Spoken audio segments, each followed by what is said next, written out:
Hi there. Okay, so today we're going to talk about this book. So this is Piano Adventures, one sight reading book. So we got this book for Maxi, and I'm gonna flip through everything and tell you everything about the things that I learned. Okay, so the first one, they show you like a tracker, like which one you finish, because every song actually has five different variations inside, and accordingly to the theme of the song, they give you like these little drawings. See, like for example, the firefly, this one is like the sparkly stuff, and this one is sailing in the sun. You have the suns in there, so everything is according to the theme of the music.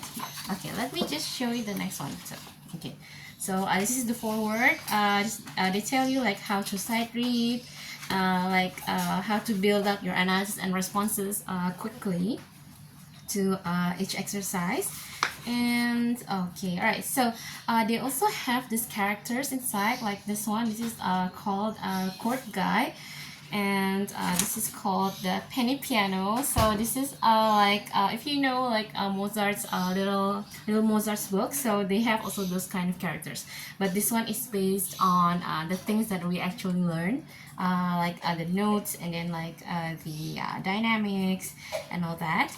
And okay, so this one, the first one is the firefly. So the exercise book, this one, the sight reading book, is actually based on your lesson one. So if you have this one, the lesson one, they also have firefly song inside, if you can see it. And so this is like based on that theme, so this is like the variations. Okay, and let me just show you the next one. So they have five variations each for each song, and they also have like exercises inside, so it's kind of a little bit like theory but also like analysis. So like this one, circle the rhythm pattern. So accordingly for this one is crochet minim, and then crotchets all the way. So you find that out and then you just circle it. So it's kind of like a mix of theory also for the kids. Okay, so all right, this one, see, you have little suns inside, and they want you to write the name of the notes inside of this, but make sure your student finish first the sight reading, and then they can do this one, so it will be a much better exercise. Okay, and this one they ask you to do the crochet rest. So it's kind of build up from there, so it's an accumulative learning also. But actually, it's really good too if like after the sight reading you make this kind of like finger exercise.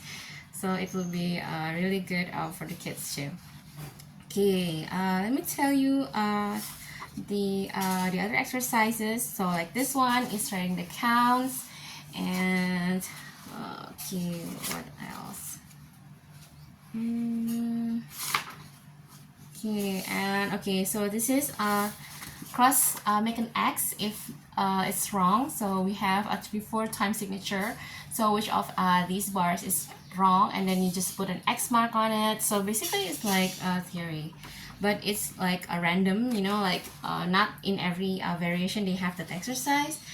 Okay, and this one is circling the skips. See, it's basically on the concepts of the units that you have on your lesson, and they have a lot of them. And okay, let me just show you 1 second.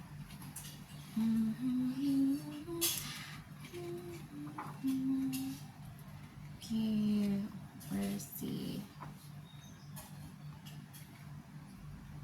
Okay, so like this one. So this is when they do all of the note names and also the note values. So this is quarter note, half note, dotted half note, and a whole note. So they are just basically laying everything out for the kids to do. So everything is directly on like a bird's eye view for the kids to see. And okay, this is the circling the treble C. And oh, by the way, this book doesn't have any duets, so because it's everything is for sight reading purposes. And okay, and this one is making the same rhythmic pattern. This one is copying just the same thing. And then name the note scale, and then basically they have naming the notes in every song. And okay, so this one is also still the same. Make an X through the wrong one from the time signature. And then this one is making a bar line, see? So you just make a bar line accordingly. And okay, so this is really fun too. So this is another like step-by-step sight reading steps. So the first one they said first scan the music. So you scan first the music, what's they're telling you, and then what's the first right hand note. So because it's showing the first right hand, so you have to know what are you doing with your right hand first, right? And then what's the left hand, the first left hand note. So the first left hand note, if you scan it through, it's here, and then you just see what is it, and then how many beats is in each measure. So because we're on 3/4, so we're on 3 beats per measure. So it's a really good step by step, because sometimes kids, you know, they're too nervous, so they just like, okay, they just play it. They don't like analyze it first, because the good thing about sight reading is that you're learning how to analyze quickly and how to like have these quick responses to what you're seeing in front of you. And okay, so the next one is already interval. So this is a fourth. So they actually tell you from C. Oh no, this is a third, and then fourth, and then fifth. See, C to E, and then D to G, and then C to G. So you have to make that those differentiations, and then you have to answer the following intervals. So this is up, up, up, down. So it's different each time, and this is like the note trains of intervals. So it's really fun. You actually have that too in your lesson book and also a theory book. Okay, and okay, so this is making legato or staccatos. And okay, see, this one is still the intervals. And okay, let's just go through everything really quickly. Okay, so this is the 4/4 rhythm. This is the first drums, if you remember the song in your lesson. So this is using a whole rest and half rest in there. And okay, the next one is okay, this is still the intervals. And then okay, so the next one is, oh, this is the Grumpy Old Troll. So the Grumpy Old Troll song. Okay, it's still in the fourth intervals. And then the next one, okay, so this is the Russian Sailor Dance. So still with the staccatos and legatos. And then okay, so this is already introducing sharps in here. See the sharps introduction. And then let me show you the one that they do the sharps. Oh, this is the flats. Wait 1 second. And then okay, this is just making time signature. And then okay, this is bar lines for 3/4. And I think I kind of missed the one with the okay, all right, so this one is sorry, with the different dynamic marks from piano, mezzo forte, mezzo piano, and forte. So those are for dynamics. They want you to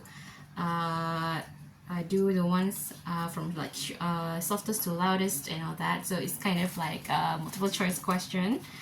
And then 1 second, it's kind of hard to okay. Okay, it's okay. So this one, okay, I found it. So this is the one with the sharps. And okay, so for example here, name each X as a sharp key. So like for this one, so it's a D sharp. So for the next one, from this to this one, so it's always going up for the sharps, because if it's flat, it's going to go down, right? And then okay, this is the whole rest. And the next one, okay, this is the chord already. See, C, E, G, and F, G, or 1 and 5 progressions. And still note naming. And that one is writing the counts. And then Okay, I think this is already the end of the book. See, this is already the finishing line, so it's already the end. It's still the same thing. And the last one is on the G position. The G position is the last one already for the book, for the lessons. Okay, yeah, that's it. And then you're done with the book. So I think this is really good because like they're like breaking everything down from the lesson book that you have, and they give you different variations of the music, so you actually like widen your skills on that. So if you want to get this book, it's totally worth it. It has a lot of exercise for you to train your sight reading skills and analysis also. So anyway, I hope you enjoyed this video, and I'll see you next time.